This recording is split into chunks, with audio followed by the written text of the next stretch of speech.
Almost all the time, I've had people say, okay, I'll take it. Even in situations with like high paranoia? Yeah, but I spend a lot of time, it might take me, 2 hours every day going in and spending time with them or bringing them a book or just doing other things to get them to know you a little bit, to build some trust. Yeah. A lot of it is trust, and yeah, when they're extremely paranoid, it's hard. But they know, they really do. It's amazing how people can sense if you are a safe person. They really can. Obviously with schizophrenia, the highest population, or the age range that most people present with schizophrenia is actually between 18 and 23 for a first break.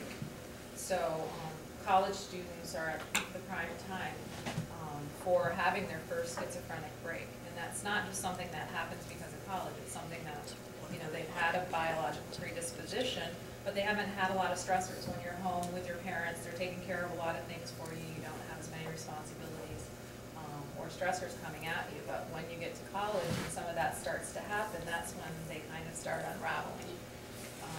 So, you may see someone having their first schizophrenic break. I know Wendy has a client she's working with right now, and I also have another client who I'm working with who are possibly in that position right now. There's more often in males too at that age range. Obviously, people with schizophrenia or any psychotic disorders may be having hallucinations or delusions. Hallucinations tend to be third person. I was just watching online today one young girl describing what her hallucinations were, and I thought she made a good point that sometimes when you just say, are you having hallucinations, they might not know what you're talking about. So you might have to break it down into something else. Are there voices inside your head that are not your own?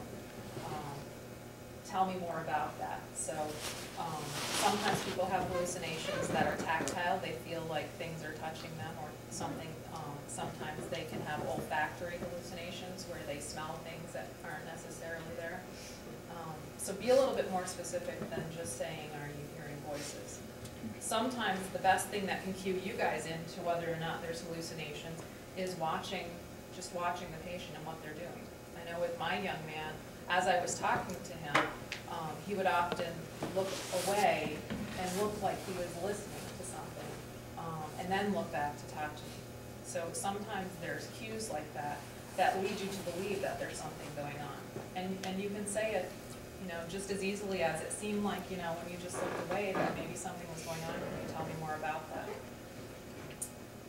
And also with the tactile and olfactory, those more often there's a medical etiology and or drugs. So if you guys see someone and they're like smelling things, like for example, epilepsy, often people can have olfactory hallucinations, but, or tactile, they could be withdrawing from whatever drug or alcohol. But those are more often have a medical basis, whereas the auditory are more frequent with schizophrenia or a bipolar disorder with manic and psychotic symptoms, or even major depression can get so bad people can develop psychotic symptoms and hear voices talking to them. So, how long do these episodes last, would you say? Schizophrenic episode, yeah. On average. Acute psychosis, it's very low. It's really. So there's no. If they're not treated, you pretty much have to treat it. It's very rare for it to go away on its own, unfortunately. Now, sometimes someone has the genetic predisposition and stress can kind of push them over the edge, or very often drugs. Unfortunately, marijuana is not always benign. Just marijuana can trigger an episode in a person. Now, sometimes if those people stop the drug, their symptoms will get temporarily better, but probably eventually it's going to be a matter of time and they'll redevelop them. But yeah, it's once you have schizophrenia, you have schizophrenia. So after that first episode, it's pretty much always consistent. Yes, and the best thing you can do for a person is to get them treated as soon as possible, because for really almost all psychiatric disorders, but certainly schizophrenia, major depression, bipolar, if people go on meds and then they go off meds, which is very common to be non-compliant because they don't always like the side effects, and they go on and off, what can happen is that over time the disorder can become more treatment resistant. And and their symptoms can get worse over time. So the more you can develop a relationship to encourage a person to get on meds and stay on them, and the sooner, the better. And unfortunately, this young guy I saw just 2 weeks ago, he came and he's clearly psychotic, and he was very reluctant to take meds. He's doing great. Saw him today. He's doing great. Had he not, it would have been hard if he had gone much longer without. Would have been probably a lot harder to get his symptoms under control. So medications do have a role. And I'm a big believer in therapy. Medications have a role. And it's not uncommon for someone having their first schizophrenic break to need a hospitalization for at least 3 to 5 days to get those medications in, where they're having 24-hour care and they can be assessed, and you can rule out anything else that might be going on medically. With Wendy's patient, he was admitted to 2 different hospitals on 2 different times within a month or 2 period. And the other thing that's not uncommon is when they get on the medications and they feel better, they think they're feeling better, just like all of us when we take an antibiotic and we don't take the full course of it. Oftentimes you will see that these patients will stop taking their meds, and they may do that 2 or 3 times before they realize that they do indeed need to take their meds, because the symptoms do come back quickly.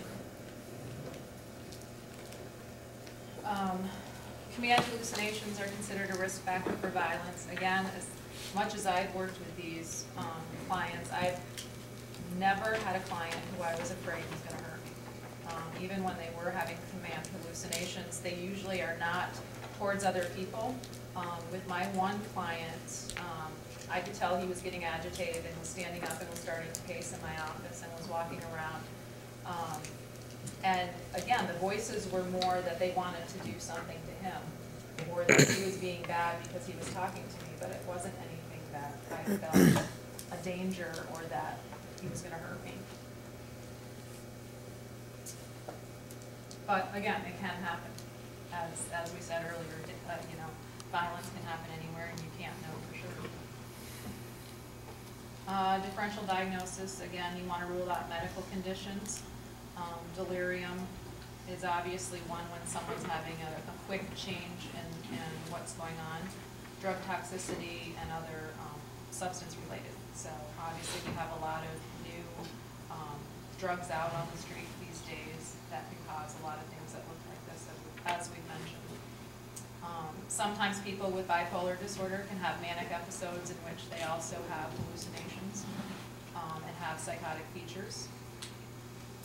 You want to rule out anything as far as endocrine, hyperthyroidism, postpartum mania, if someone's been pregnant and had a baby, you can have the hallucinations and psychotic things. Metabolically, infection, and neurologically. Again, those are all things that you need to keep in mind, and that's why probably the best thing for you guys is going to be to get them to the hospital so they can rule out anything there. So the interventions you can take when someone's actively psychotic is to try to support reality, approach in a non-threatening, calm yet firm approach. Again, they're feeling very out of control, so they want to know that someone's coming in and that it's not so scary for you to be there with them, and that you're going to, you know, help them through what they're going through. Introduce yourself and acknowledge that they're in distress. Actively listen and tell the client that you want to do and want to understand more. Ask them specifically what are the hallucinations and delusions that they might be having. Again, delusions are usually not something that the patient's going to say they're having. It's more as they talk, you start to realize that some of their thought processes are not making sense. They might talk. I have one client who said that he was on his computer and he was pulling an all-nighter, and he started getting messages that were specifically to him on a computer. So they start getting those sorts of things. Or there might be the radio. Someone on the radio is saying something to them. They believe that they have special powers. And often what they'll do is they often will get upset if they are, especially the first time they first break, they're hearing something, they're thinking something, and they present it to you and you say, no, they might ask, do you hear? I know you hear it. I can hear this. I know you must hear it. And don't ever say, oh yeah, I hear it, but it'll be okay. You always tell the truth. But you can say to them, I believe that you are hearing this. I believe you aren't hearing it, but no, I'm not hearing voices, or no, I don't think the CIA and the FBI are after you, but I know for you, that's real and that's scary. So if you can validate what they're experiencing, but at the same time tell them that you don't believe that's true for them, that's always how you handle it. You never, it can be easy, because they can be, come on, I know you hear this, you have to. And some people get nervous when they're first dealing with a patient like this, and they could say, oh yeah, I hear it, just thinking that might de-escalate the patient, but it's never a good thing to do. Obviously reduce any environmental stimuli, so if you're in a noisy area, or if you've got on your walkie-talkies and there's a lot of noise going on that, you might want to turn it down, or get the patient where it's a little bit quieter, because they pick up on that. Having the comfortable space between you and the client, calling the client by name, again, being assertive, letting them know that you're there and that you're calm and everything's going to be okay. Don't touch them, obviously, or make sudden movements, and be aware of your own personal feelings. So, if you're afraid, they're going to pick up that you're afraid. So it may be that maybe someone else who's not afraid might be better at interacting with this client or intervening. And that can scare patients, if they see that you're afraid, because they're already afraid, and now you're coming in and you're afraid, so it must be really bad. So as much as you can kind of be aware of that and try to do everything you can to not present that way to them. All right, any other questions about psychosis, schizophrenia? Paul? I would say my most memorable, paramedic stories. The gentleman was having hallucinations, was convinced he was being watched by satellites, and it completely covered his apartment in aluminum foil. We found him with a very stylish aluminum foil hat on, completely naked, and then he covered his entire compartment in Crisco.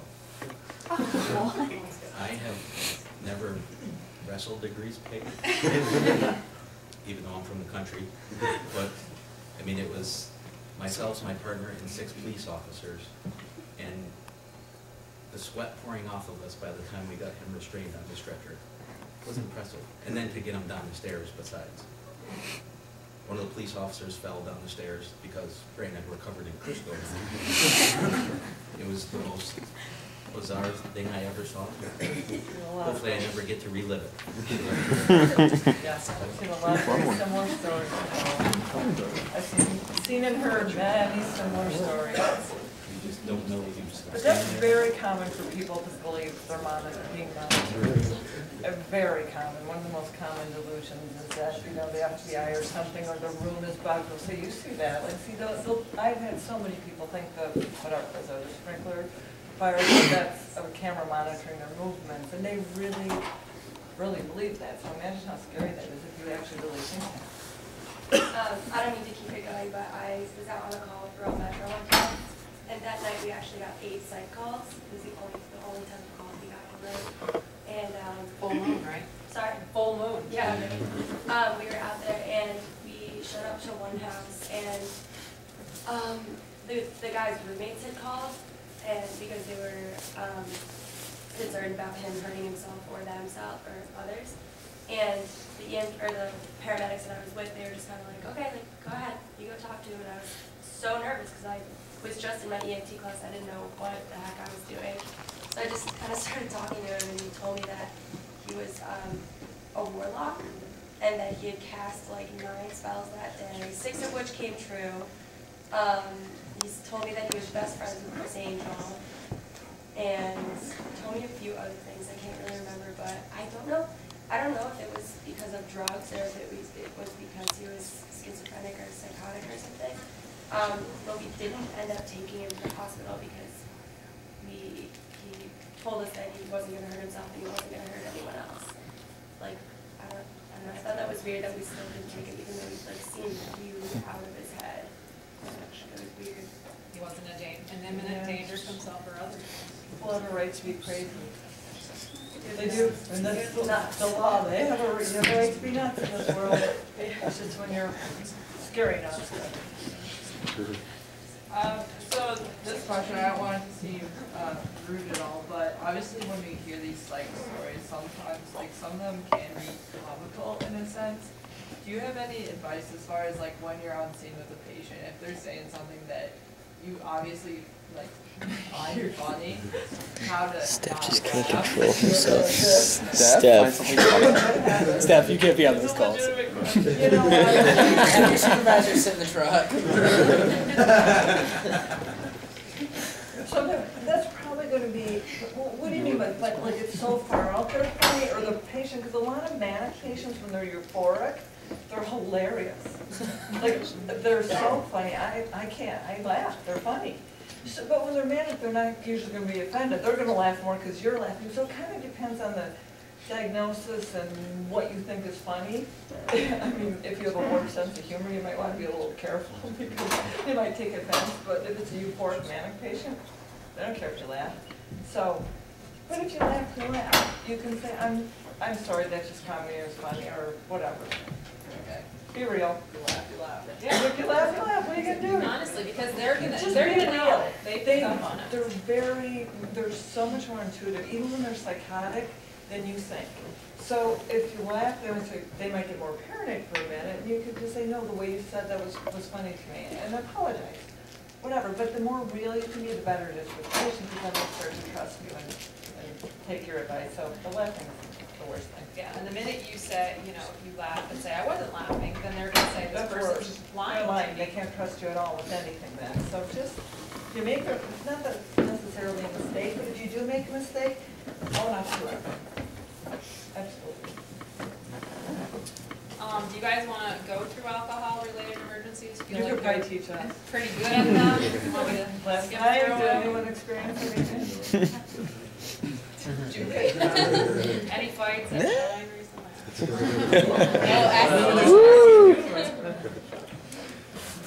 Well, Paul's gonna have all these slides, but I'm gonna go quick through those, because I think that you probably do have a lot of those, and you probably had some education on alcohol and drugs, and I know that we had a good talk at Health Services for our teaching days on some of the drugs. And I have her card, thanks for reminding me. Okay. She did offer to, what's her title at Kraus again? She's the director of the Elizabeth Baring. Dr. Bear's coming in? Substance Abuse Program. Well, he wants to get her. Oh, yeah, skip on. Yeah. It's just good, yeah. So we'll have Dr. Berry come in and talk about alcohol. It's already 6:15 on a Friday, so there you go. Our bipolar, again, probably the only time you're gonna see someone with bipolar disorder when it's an emergency is if they're having a manic episode, as we've talked about already. They can have some hallucinations, which, or some psychotic symptoms, but as Wendy said, oftentimes, they are very funny and they're doing things that are very funny. When they're euphoric, but you can also have manic patients who are extremely agitated and very labile, or they can be funny one minute and then all of a sudden the next thing you know, they're yelling and screaming at you and then back to funny, and so movability is very common with bipolar. So the funny part's good, but when they're agitated, boy, they are agitated. And oftentimes, it's not them. Usually when someone's in a manic episode, they're not gonna come and complain about it. They're living life, and they're happy, and they're doing what they wanna do, and they don't have any care in the world. So it's usually gonna be people around them. I have a patient that I've been treating for about a month now, who her professors, her roommates, some of her sorority sisters, basically turned her in because she wasn't acting herself. She was doing bizarre things, and she was saying things and just acting different. And that's kind of like the communication we got, is she's not acting herself. So a lot of times, it's not gonna be the patient calling you, it's gonna be their friends and teachers. Again, as far as a physical exam, usually for someone with bipolar, when they get into a manic or a depressed episode, it's usually coincides with some sleep disturbances. And a lot of times the patient will say, well, I just wasn't sleeping, you know, again. But again, at all, we'll go like days with no sleep, and not feel the need for sleep. Right. It's not like they're tired and stressed and want to sleep, but they can. It's like they feel so energetic, they're like, I haven't needed sleep, I'm not tired for days on end. And they get a lot done. Oftentimes bipolar disorders happen to people who are very artistic and who are in very creative fields. So architects, designers, people who oftentimes, my husband's an architect, so I know, They pull all-nighters, so they do it all the time and they use it to their advantage, but it gets to a point where they can't even control it and then they just can't stop. Some people obviously get into situations with the hypersexuality where they're having numerous sex partners, they're not having safe sex, and that becomes an issue for their safety. Increased energy and possible weight loss because they don't take the time to eat. And again, as we talked about already, they may be irritable or they just might have a bigger, elated, expansive mood, intrusive, pressured speech. Basically, they're talking really fast and they're talking and then they go from one topic to another like that. And they get tangential and they start talking about one thing and then they're going off on another thing and they have this flight of ideas where they are just jumping around, and that's basically how their mind is going. They get easily distracted again, they're looking from place to place. They may not say they're having a flight of ideas or that they're tangential, but what they may say is, can't concentrate on the teacher, or I can't get my work done, I can't focus, I can't pay attention. They obviously have impaired judgment, which we've already talked about, and they're not very good historians because, again, for a lot of them, they like how they're feeling. So we want to focus on alleviating their acute symptoms. When it says here seclusion restraints, again, you still don't even see that a lot in the hospitals these days. When I worked at Benjamin Rush, by the time I left, we could not use any physical form of restraints, and the only restraint we had was sitting on a patient or holding them. So we taught our staff how to use what we call behavioral management techniques of taking down a patient and then holding them safely on the floor. Did you do that? You call it skip. Call it skip. We called it BMT. But I can remember a time where we had a person who we were on for 7 hours. And they were in front of the front door. So that didn't really look good, but she was a danger to herself at that time. A lot of times these are not clients who are getting hospitalized. They probably should be, again, as a schizophrenic, their first break, just so they can get all the other medical things ruled out, get it started on a medication and find out if it's going to work for them. Again, yeah, I mean the psychosocial interventions, again, are all the same as we've already talked about. Anxiety-related disorders, which you guys have said that you see a lot of. Just there's a high prevalency, obviously. Again, you want to try to rule out anything medical. Physical exam, I'm sure you all have seen all that, you know what that is.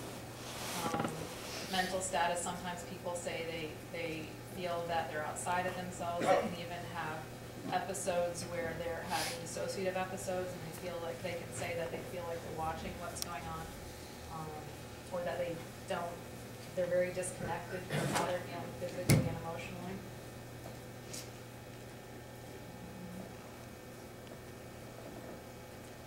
And then the 4 main types of anxiety disorder you should probably see are panic disorder, obsessive compulsive, PTSD, and generalized anxiety disorder. Any specifics about any of those disorders? I think as Wendy said, it's important to try to educate the patient on what's going on. Oftentimes when someone's having a panic attack, you tell them that these physical symptoms are directly related to panic or something within their control, and they go and get more education on that. Patients often stop having panic attacks. So they just have to know that that's what it is. And a lot of people will, with the OCD, I think, a lot of people will say that they're having OCD when it's really more racing thoughts. And so it may not be specifically an obsessive compulsive disorder, but it's more just those racing thoughts that are going on all in different directions. Again, if you look at psychosocial interventions, there's nothing new. There's nothing, we've talked a little bit about this, but again, the breathing, making sure that they know that they're not going crazy and that they're not going to die, and educating them. Violence. Again, probably DPS is gonna take care of it, so don't worry about it.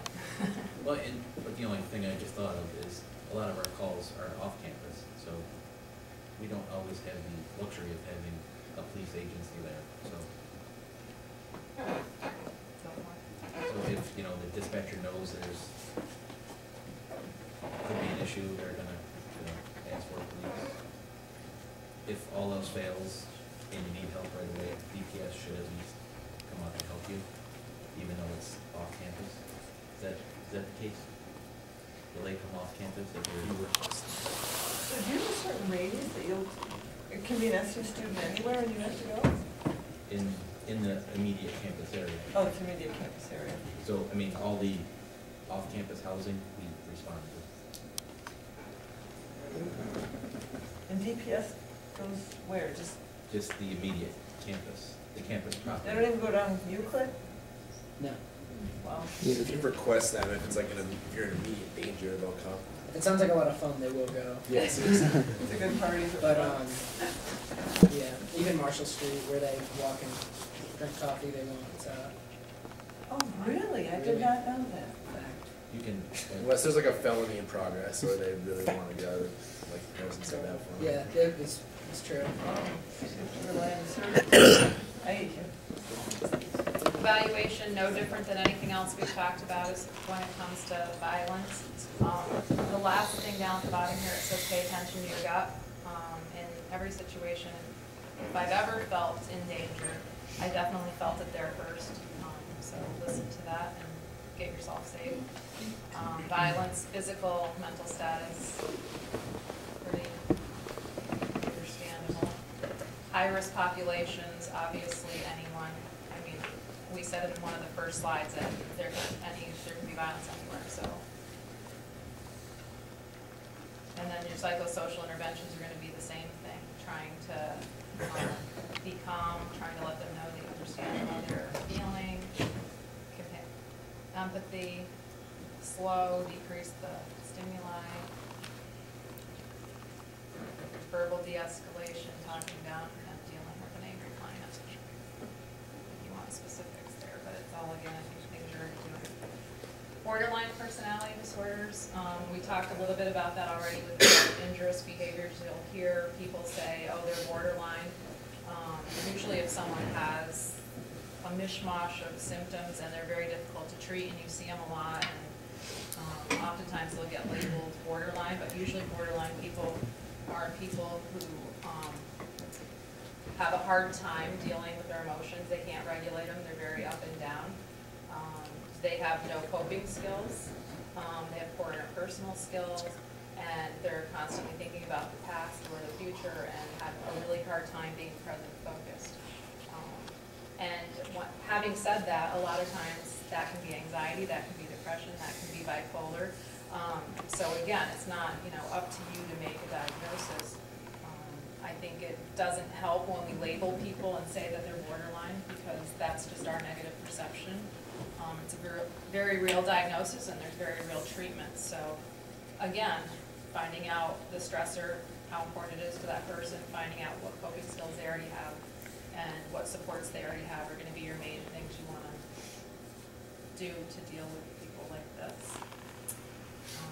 There is a very good program called dialectical behavioral therapy, and our counseling center is doing that. It's a form of cognitive behavioral therapy where it teaches psychoeducational things like mindfulness, distress tolerance, and emotion regulation. So if you come upon these patients, you can certainly ask them if they've had any education in this and what skills would be appropriate in this emergency. And they might be able to tell you, and then you can help them implement those. Sexual assault emergencies. You probably come upon them. I know the advocacy center usually is called. There's a crisis hotline for that, and they will find someone who is trained to deal with sexual assault emergencies as far as dealing with the client and also collecting any forensic evidence that needs to be collected.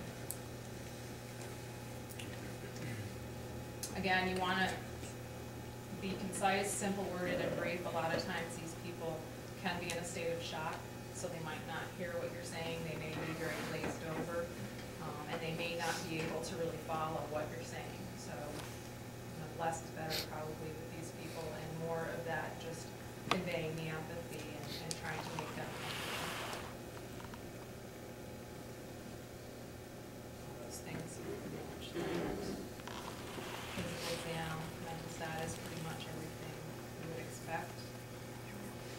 And then what to do, pretty much everything we've already been talking about. I know there was an email that someone, there was a situation recently with a catatonic patient. So someone asked about that. You want to describe it? Sure. We got to the scene and the patient was sitting at his desk on his computer and would not talk to anyone, would not move, would not take the headphones out of his ears. So I mean, really, from a EMS standpoint, we can't diagnose anything and had no idea what was going on. So the way we kind of tackled it was to obviously get him to the hospital. He would not speak to us or anything like that. But at the same time, we were very careful to talk him through everything. And although just because we said, Cam, I'm going to take the headphones out of your ears right now, he wasn't taking them out for us. But you never know, maybe he could hear what was going on or was aware. And so we said, just still speaking to him very calm and letting him know exactly what we were going to do as we did it. And although he was somewhat reluctant to getting out of his chair or closing his laptop, we deemed it necessary to get him to the hospital and get him some care and to talk him through it and treat him like he was a family member or a friend or something like that. Perfect. Good job. Do you know how long he was sitting there like that? His roommate came back, probably a long time. I'd say at least an hour. But what the paramedic and the doctors of the hospital explained, obviously I was something I had never seen before, so I was interested to find out more about it. And what the doctor and the paramedic said is sometimes that can be the onset of schizophrenia, especially around that age. I think he was 18, 17 or 18, something like that. And then another thing was we spoke to the mother on the phone because he was trying to call his mom but didn't call. He was kind of waiting on his phone to call her. And we spoke to the mother and she said a similar thing happened over break when he was home, this happened right after we got back. And she was like, pretty much in denial of anything that could be going on. She said she basically said he was faking it, or I don't remember the words that she used, but that was pretty interesting because coming into that scene, you have to take it pretty objectively. And, you really have no idea what's going on with that patient, so just to give them the best care we possibly can is what we're there for. You did a great job. Yep, perfect. And catatonia really isn't a diagnosis either. It's a symptom, and it's a symptom that can be caused by lots of different things. So what you want to do is you want to gather as much information as possible, and obviously you're not going to be getting a lot from them. So if there are roommates or family members, you can certainly do a neuro exam, which I'm sure you do with a lot of people, to see if there's any neuro changes. Mental status as much as you can without talking to them. Asking everyone you can about what's going on, and then getting them to the hospital so they can rule out anything medical. Yeah. Question. I was on a call where a patient was mimicking catatonic state, and the paramedic kind of, clapped his hands in front of his face and see if he flinched and things like that. Is that something you recommend for students? Is that more offensive to the patient, kind of saying, if you don't believe you're having the symptoms that you're having right now? It's not something I probably would do, but when doing the research for this, they said that actually that is some things you could do. But some things that are less offensive might be that they suggested were like telling a joke, a really funny joke, if you had a really funny joke. Because a lot of people, if they are faking it, sometimes can't fake it when there's a funny joke. One of the articles even went so far as to say to stick a Q-tip up someone's nose, because a lot of times if they're faking it, they won't be able to handle that. I wouldn't do it, but they, research, they said that. I was just going to say, actually, I had a patient one time who was more or less unresponsive and unconscious with their eyes closed, so her vitals are fine and everything, but I was with a paramedic, and obviously something we can do is to drop an NPA. And so the paramedic, as he was doing it, he was like, all right, well, we'll see if she's faking now. And as we're putting the NPA in her nose, nothing. And that's not really comfortable at all. So that's another thing you can kind of, besides putting a Q-tip in someone's nose. Right. NPA obviously is something we can always do to ensure their airway, and that's something you can do to check and see if they're faking. Yep. And right on here, it talks about the psycho and neuro conditions, and right down here, malingering, where they are actually trying to get secondary gain from doing it. But there are some people who have a conversion disorder where it's very real for them, even though there's no physical cause of it. So again, you just gotta get them to the hospital, and we gotta rule everything else out. But even if it's malingering, you have to think like, why is this person, like, when's the last time you did that? So why, something still is going on with this person that they need some help to need that kind of attention and seek it out in that way. So still recommend getting that person to counseling center. There was a series of slides here, and I'll just give it to Paul. There's basically 6 ethical principles. Probably you all have been through ethics, and again, I just thought that I want you guys to feel like you know what you're doing. No matter what you come upon, you're going to use the same ethical principles. You're going to treat everyone as you want to be treated. You're going to treat them with empathy and respect. So just if you're using those and that's what's guiding you and that's what's coming across, that's what the patient is going to get. And no matter what you do, whether it seems to be right or wrong in a book, it's going to be okay. So, we want you to feel comfortable and knowing that you already know what you need to do, regardless of what the psychiatric diagnosis is. Any other questions before we finish up? Yeah. So, in like EMS, like maybe with the people on scene with us, when it's like a psych call, a lot of people are like kind of angry that they're there because a lot of people think that patients are like doing it on purpose and stuff, and they don't take it seriously enough. How would you go about, like, I mean, obviously we all know like this could be a real thing for them, but how would you go about explaining that without being offensive as well? Like explaining it to the people. Yeah, like how would you go about this situation, like that situation anyway? I would certainly, obviously, direct communication is the best. So, maybe not right then and there at the scene, but maybe at a later time, pull that person aside and say, you might want to think about this, or this is the way this is coming across, and share some of your feelings with them and how you were uncomfortable with the way they were reacting to it. And if you don't get resolution that way, certainly going to their supervisor. Wait, are you saying the other like people you're a lot of working with, people, or the people in the dorm room or wherever they are? A lot of everything, like a lot of people just staring and laughing, and like even like other people within on the call like, don't understand exactly. That happens a lot with DPS. Yeah. Especially like, maybe when a medic comes on who's been working a 12-hour shift, they come on and they're kind of just, they want to get out of there. Kind of like the first video. I mean, they right. Yeah, and we laugh and joke about it, but to a certain extent, it's true. It's totally true. I think, in front of a patient, you don't want to say to that person who's with you on the call, relax here, this is a real person, it's not just a patient that is any person. And I think it's hard to kind of say that in front of a patient, but you want to say that to the person you're working with. So I see what she's saying, but it's something where I think we just kind of have to work through it and kind of ignore that person and focus on the patient. Yep. Maybe talk to the person after. Right. And maybe by them seeing the way you're reacting and them seeing that you're probably getting a better response from the patient, maybe they will learn from what you're doing. Then you won't have to say anything. Absolutely. Or you could always tell them it's time for a new career. If they're that, Or a new therapist. I know this term is overused, but really, the basic principle is good customer service, no matter what you're doing. So, if you dislike your job that much, go do something else. And I would also suggest if it's something you're comfortable with, maybe just start dismissing people. If there's a lot of DPS, just say, oh yeah, we're going to be, transporting to Kraus. They can collect the information, and yeah, we're all set. Or, if it's paramedics on scene, just explain that, it's a basic call, and we're just going to take her to the hospital, just to kind of maybe take some of the attention. I mean, sometimes it might be about attention, but maybe take some of the negative attention off of the patient. Mm-hmm. Yeah. I just have a question. If the patient is like verbalizing that they're violent, or like verbalizing like that they want to be violent, like to what extent should we take that like seriously? They could be saying that, but not actually be violent. Like, how do you kind of like figure that out? I guess.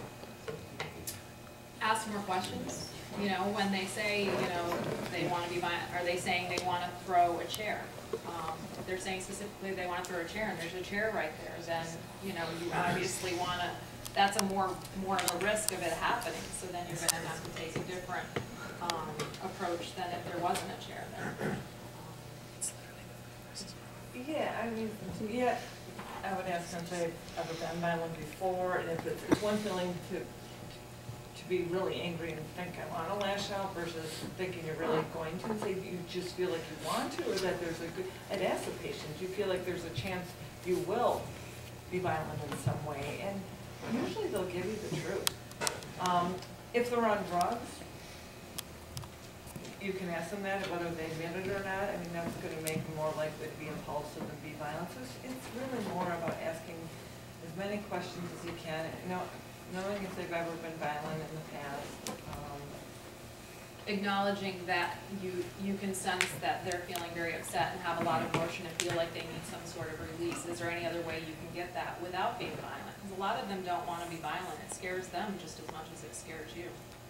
So again, just helping them figure out some other possibilities and distract them with something else, or you maybe even give them some suggestions of something that might be non-threatening, but release something, screaming, yelling. Sometimes I'll tell patients, do you want, they say they want to yell, or they just feel like there's so much. I'm like, yell, go ahead, who cares? You know, get it out. We always feel better when we do.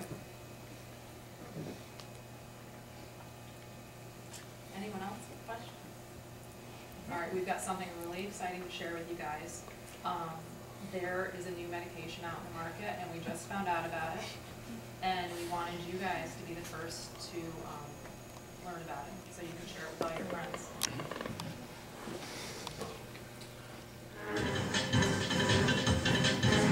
That's the onion.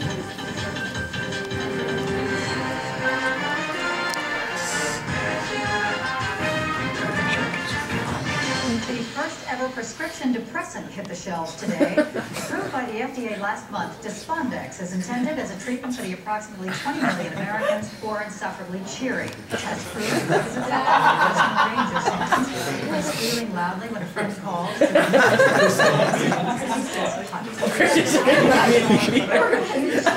in the battle against exuberance. If we're in a good mood every so often, well, that's fine, that's normal. This is for those that have a persistent positive outlook on life. Connecticut began participating in a clinical trial of Despondex 6 weeks ago. Again, it's like beam at anyone, like eye contact with me. I didn't realize life didn't have to be like that. She never knew how her annoyingly chipper attitude is affecting those around her. Over and over again, I asked Jeff to ride his bike down to the botanical garden with me, no matter how many times he said no. And she was always smiling, but I didn't know what to do to help her. I used to think, why am I the only one trying to set up single friends with each other? Now I realize I was sick. I needed treatment. To save their marriage. Now Jeff and I can just waste the night sitting on the couch watching a TV show neither of us enjoy. Not everyone is convinced that Despondex is the cure-all for perkiness, however. In this week's Time magazine, Michael Polosik of UCLA argues that many patients get similar results from natural remedies. Something as simple as a diet of corn syrup and white bread and a total lack of exercise. We have to erase the stigma attached to getting chirpy people help. Real medical help. You know what it's like to be around these people? Doctors estimate the new drug could reduce the number of costume or theme parties in the U.S. by up to 40%.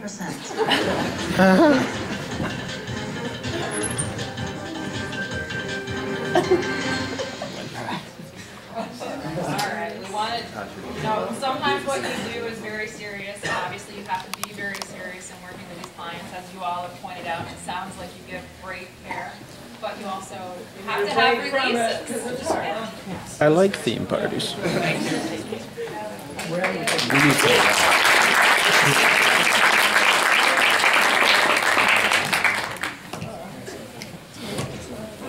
If you ever have any questions, we're right in your hallway, so feel free to shoot them by us.